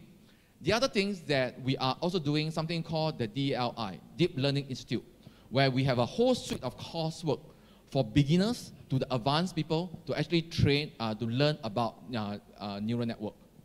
So Park Renee, together with my partner, with my colleagues, Budi, were then able to introduce to you what is the deep this DLI is. It's a whole set of coursework with hands-on and whatsoever to train from beginner to advanced level. That answer your question? There's a question here. Okay, thank you for a very nice presentation. So my question actually, we are actually building middleware for deep learning. And we are looking for more insight regarding what is there in Nvidia GPU between hardware and software interface in that area that we can expose to make to implement more optimization of the deep learning models for training and inference. Because so far the optimization done at the level, at the higher level, and we want to do it more near to the hardware level. So is there any SDKs or interface that we can expose for specific optimization like data quantization or computation or energy-aware optimization that is exposed by Nvidia? The second question is on the on-device intelligence. So as you know that most of the Nvidia work is mostly in server side. And we as a researcher, of course, we cannot live without GPU now because it's too so, but also the other revolution happened is mobile. And we don't see too much progress on the on-device intelligence so far. It's too many ways, no standards. And what is the Nvidia strategy of the on-device intelligence? Because we cannot do all inference on server and training in server. We want to have intelligence near to the device. So that's. Okay. So the first question is that opening the APIs. In fact, the API of using the GPU, in fact, are pretty much available on it. It's just that it's not extremely well documented, right? Nvidia, being a technology company, is one of the internally we always complain among ourselves that we don't even document ourselves very well. So I must apologize for that. So, but then if you ask the right people, yeah, you get the right information. So one of the things is that the accessing to the different levels of the GPU is actually available in the CUDA level. You can actually do it at CUDA levels. So CUDA is, you do know, right? It's our lowest level programming level. In fact, not the lowest, but the second lowest. We have one more level called the PTX. So you can actually do that. We have actually exposed a lot of those things. For example, like Tensor Core, we have a whole suite of API that allow you to access the Tensor Core, right? Instead of having to rely on the framework itself, right? Because the framework is easy for you to build neural network, but if you want to optimize it, you want to go down to the very low level. So you can actually access that. So send the thing to me. I would get my engineers to send you the details on where are the API is and what are the things that you need. Because it depends upon so again, like I say again, we are not very well organized in one way. We do have something called, for example, like one of the things is called the DeepStream. DeepStream is a technology, it's a set of libraries that we have created that allow ones to actually do video analytics in real time, right? And the whole set of API that is open up to it. Again, I'm not that sure that we actually documented it properly, but if you connect to the right people and whatever, they're able to give you the right information and so forth, and how to use it. But as time goes by, we will produce more API and whatsoever for people to get exposed directly to the GPU. The other thing is that we are developing something called the TensorRT. TensorRT is nothing to do with TensorFlow. TensorRT is a compiler and optimizations for optimizing the neural network. So many of the times you have you use, let's say you use Caffe or TensorFlow to do your neural network. You train your neural network, and then you have your weights of your neural network itself, right? And your graph of your neural network. TensorRT is a set of API, a library that allows you to actually input the weights and the graph, and then you will optimize and target things. For example, like we do have something what we call Jackson, which is a very small low power GPU plus ARMs, and you could target for that. So it will reduce the neural network to its right size and optimize it in terms of memory optimization, in terms of its graph optimization, pruning, compression, and whatsoever, and for the target things. So this is something that we are doing that, and we are going to improve on that further. And we could have that discussion offline later on if you want to. I can provide you more information on that. Now, the next question is the mobile, and this is extremely challenging because remember that the slides that I put up, there is only a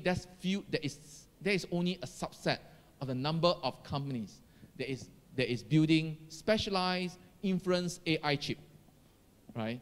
And there is no standards, period, at the moment right now. And I totally agree with you. It's a nightmare, right? For people who want to build software, run across different platforms, you have to develop software for different markets. And it's a challenge.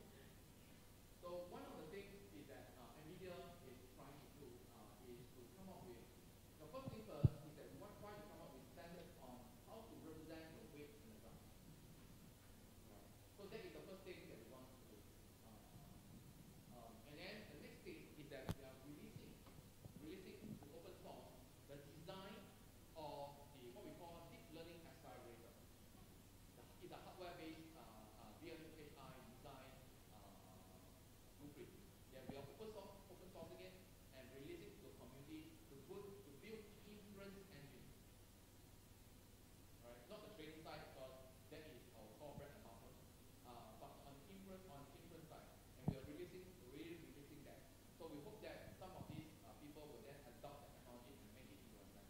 So you're right, in the moment right now, there's no standard.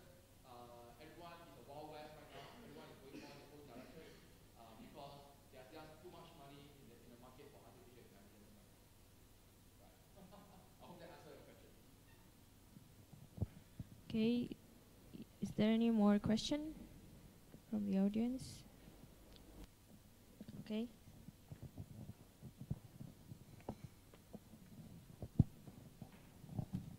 Simon, can you tell us where will be the limit? Where will be the limit of understanding too much intelligence means no intelligence? Where's the line? I think that is a very philosophical question. I'm not that sure I'm the right person to do it, able to answer that. I think that we need to have a panel of people and to discuss this. But what my view is this. And right now, I think we are still pretty far off from that. What I'm seeing is that, and I hope that we are able to do, is to have artificial intelligence to actually augment us. It's not going to replace us. It's going to augment us. We're going to, perhaps one of the things is that a lot of repetitive work is going to be replaced, right? Examples, data entries. Now data entry job is going away because automation is there, right? And allow us, some of us, to think at a higher level. Same goes to many other things. Things will be like in the autonomous vehicles area, where now, hopefully, well, the vision is this: is that when we are in the autonomous vehicles era, we do not have to spend time trying to do the repetitive work of driving a car. Of course, if you want to go racing, that's fine. You know, take away the autonomous and then race, right?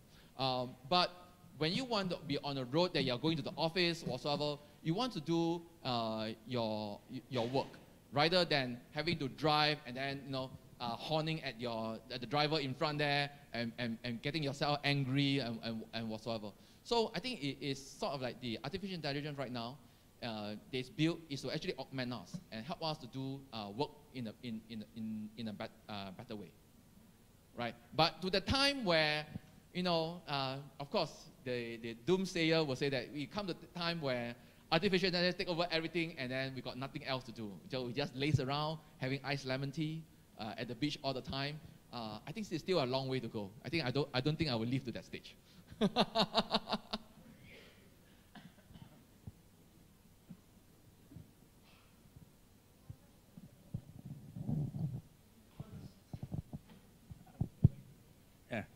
Thank you very much, Professor Simon C. It's been a long time. I just want to see from the other side, ethical. How far, is there any specific rules or law that prohibit us to do certain thing in AI? Okay, good question. Now this is a moral question, and this is I think one of the challenging thing, and this is that as a scientist, we don't really think of all the legality things and stuff like this. We need to start thinking about that, honestly. And we need to bring in also the legal community and other community to come into that discussion, because we are not the expert in this area. In EU itself, EU has set the rules that all artificial intelligence algorithms or machines need to have one thing: the kill switch. And basically, the kill switch, for those who doesn't know what is a kill switch, basically is that there is this switch that is able to turn the algorithm off, right? Because the danger is this: is that you think of the things that is self-learning machine. Am I able to build a big, huge data centers, and these huge data centers is able to self-learn by itself all the time, and it has unlimited amount of power, it will able to learn. And if no one is able to switch off, then we will be in trouble in a very short time. So one of the things is that in EU itself, they have make sure that everyone, when we build such a thing, there is always a kill switch, right?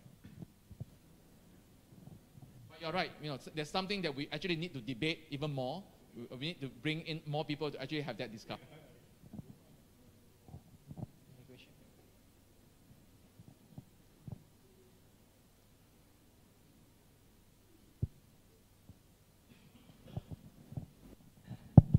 So one question from my team is actually regarding the virtualization, GPU virtualization. Can you repeat that? Sorry, last statement. The virtualization for the GPU. So if we are building cluster, for example, like how we can allocate specific amount of the GPU to users, and is there any available SDK or features inside the current Tesla, or what is the and also what is the plan for the future? Okay. Yes. Yeah. So let me repeat that thing again. You are saying that what we said SDK for you to actually build a cluster. Am I right to say that? No. We have a big cluster, and yes, we want to allocate specific computation resource to GPU to user. So I want to be able to. Oh, so partition. Okay, scheduling. Yeah. Scheduling. Yes. Yes. So we are working with the community there's a couple of things going on right now.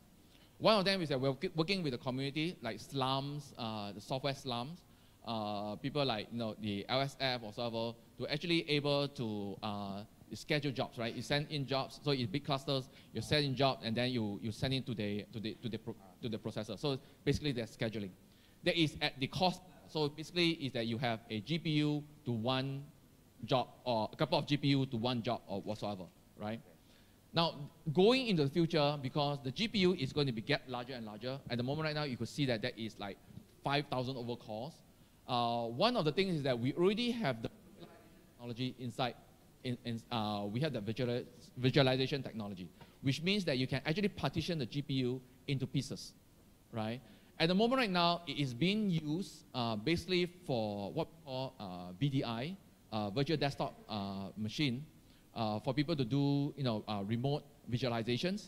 Not less for the computation, because usually for the computation side of things, people want the whole GPU by itself. But we are now exploring on how to actually use that for people who want to virtualize the GPU for multiple jobs. But the technology is already there. The question right now is that how do we actually release it to the public to use it? Right. So it's not released yet? No, it's not. It's not. Not for the compute. Not for the visualization, yes. Not for compute. Okay, thank you.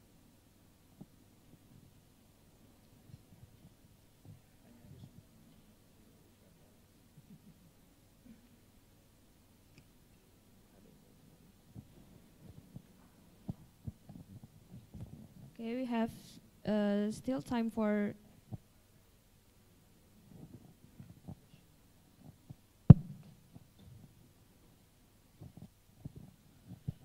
Good afternoon, Professor.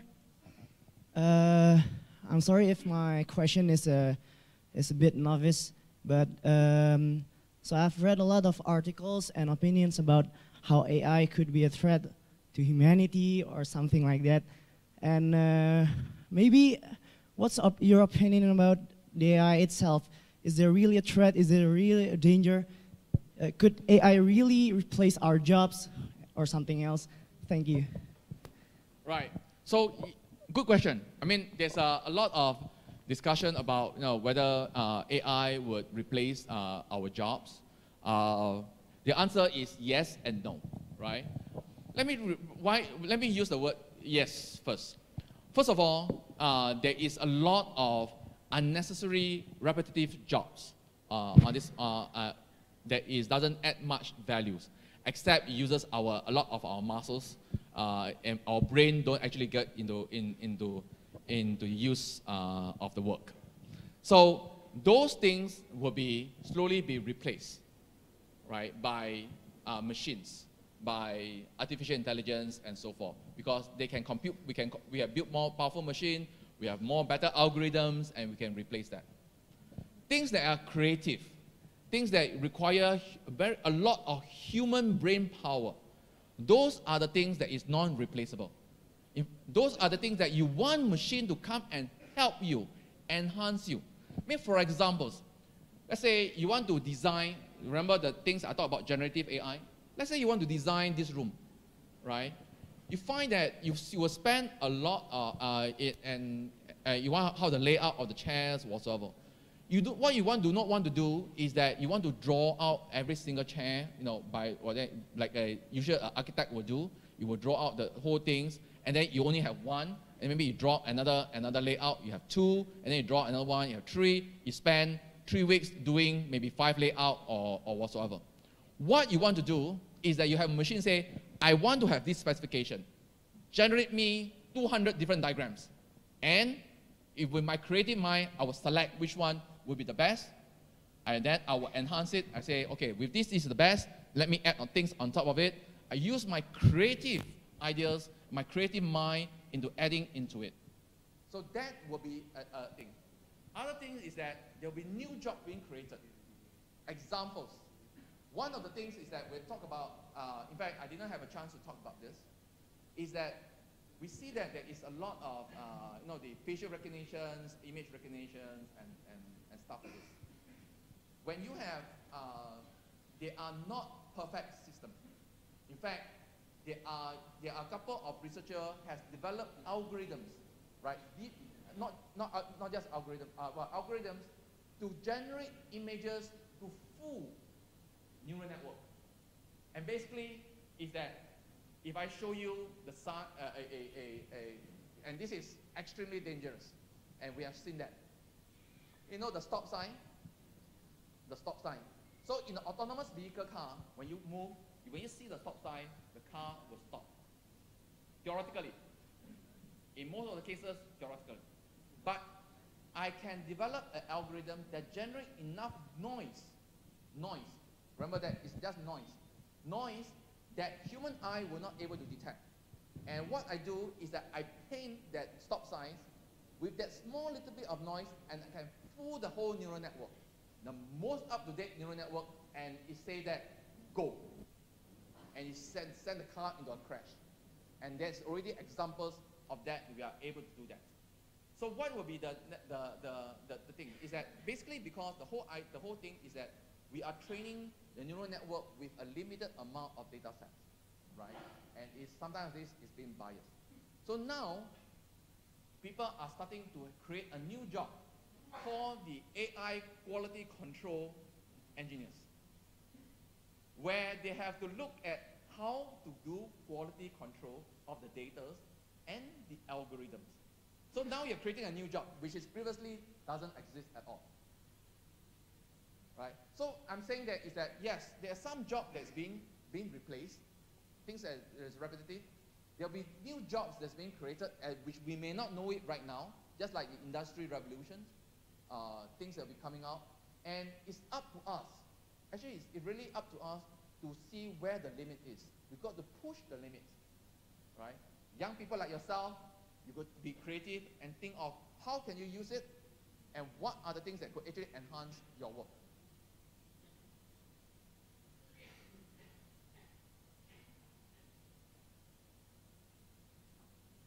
Battery run out. Okay, I guess it's enough for a question and answer session. Now, I would like to thank Professor Simon C. for the great presentation, and I would like to also thank all of you for coming to our event. But before that, I would like to invite Ibu Mirna Adriani again to the stage to give a souvenir to Professor Simon C. Please stay there.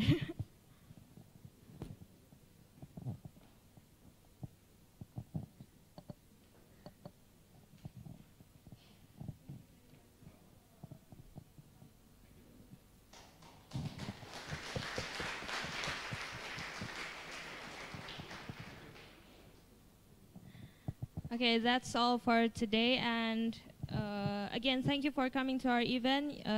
For invited guests, we have